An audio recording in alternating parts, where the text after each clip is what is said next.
यहाँ पे। साहू जी, अगर मैं बात करूं राष्ट्रीय राजमार्ग की तो आप बात ही कर रहे हैं, परंतु अगर मैं गुरुग्राम लोकल की बात करता हूं, अगर आपको मेन बस स्टैंड से लेके मेट्रो तक जाना है तो ओल्ड गुरुग्राम में पार करने के लिए करीब करीब कई बार 1 घंटा लग जाता है। सड़कों की हालत इतनी ख़राब है, और गुरुग्राम की 10 साल की यहाँ पे सरकार भी थी, डबल इंजन ट्रिपल इंजन, ऊपर भी सरकार है नीचे भी, और नितिन गडकरी जी भी काफ़ी योजनाएं यहाँ पर कर भी चुके हैं, परंतु उसके बावजूद यहाँ का लोकल जो बंदा है वो तो सवाल खड़ा करता है, ना अस्पताल है, ना सड़कें हैं, पीने को स्वच्छ पानी नहीं है। किस तरीके से मुकेश शर्मा यहाँ पर जीत पाएंगे?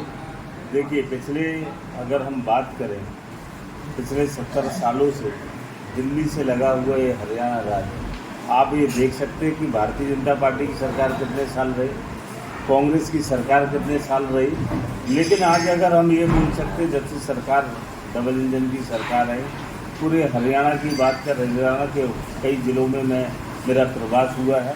मैं आसपास देश में, पूरा देश में मेरा दौरा जो होता है वो बाय रोड में दौरा करता हूँ। अभी कल यहाँ से मैं औरंगाबाद महाराष्ट्र के लिए निकल रहा हूँ।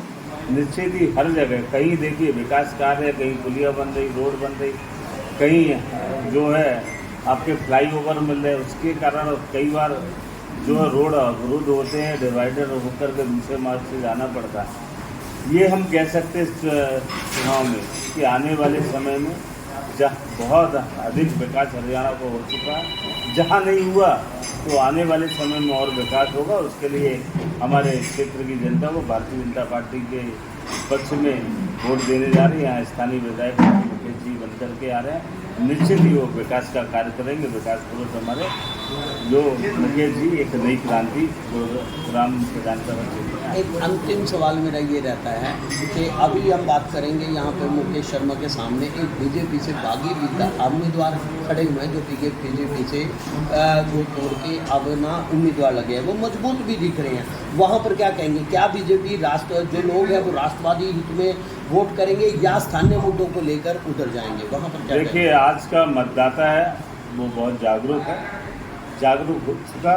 वो सिंबल पे चुनाव जो है वो भारतीय जनता पार्टी के रीति से जो है प्रेरित हो करके उनसे भारतीय जनता पार्टी के पक्ष में वोट डालेगा।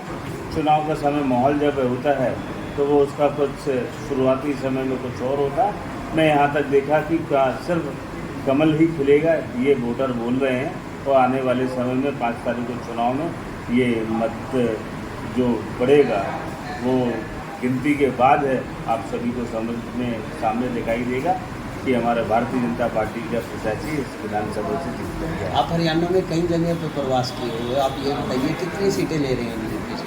देखिए, हमारा बहुमत आ रहा है, बस ये कह सकते हैं, पूरे आंकड़े बता रहे हैं। और इस बार जो सरकार है, फिर से जो है सरकार भारतीय जनता पार्टी की हरियाणा में आएगी, और डबल इंजन की सरकार जैसे चली है वो पुनः एक बार मोदी जी के साथ एक बार फिर डबल इंजन की सरकार मिलेगी यहाँ हरियाणा में। एक सवाल है सर मेरा, पीछे लोकसभा चुनाव में 50-50 की पार्टनरशिप हो चुकी है हरियाणा के अंदर, तो क्या लग रहा है कि विधानसभा चुनावों पर असर पड़ेगा? देखिए, स्थानीय जो लोकसभा जो चुनाव था उसका विषय अलग है, विधानसभा का विषय अलग होता है। स्थानीय चुनाव आता है, नगर निकाय का चुनाव आता है, उस पर अलग है, और सरपंच और जनपद का चुनाव होता है, उसमें अलग अलग मुद्दों में लड़ा जाता है। इसमें कोई असर नहीं है होगा।